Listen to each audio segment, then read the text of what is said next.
মহাবিশ্বে আছে প্রায় 2 ট্রিলিয়ন গ্যালাক্সি।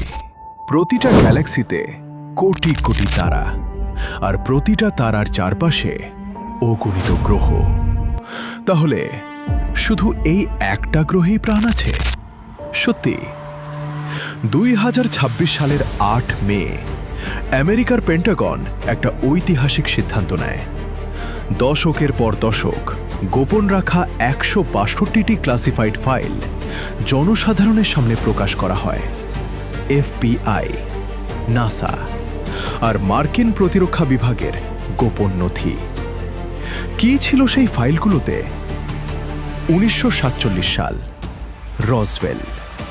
একটা রহস্যময় বস্তু আকাশ থেকে ভেঙে পড়ে। সরকার বলেছিল ওয়েদার ব্যালুন, কিন্তু পরে প্রকাশিত এক গোপন মেমোতে লেখা ছিল একটি হেক্সাগোনাল ডিস্ক উদ্ধার করা হয়েছে। 2023 থেকে 2024 সালের মধ্যেই 750টিরও বেশি নতুন UAP সাইটিং রিপোর্ট হয়।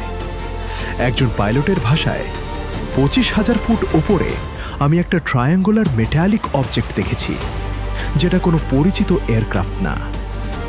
আর সাবেক মার্কিন প্রেসিডেন্ট বারাক ওবামা, তিনি বলেছিলেন দে আর রিয়েল। পরে আরও বলেন, মহাবিশ্ব এতটাই বিশাল যে সেখানে প্রাণ থাকার সম্ভাবনা অস্বীকার করা কঠিন। সবচেয়ে ভয়ঙ্কর অংশটা কি জানো?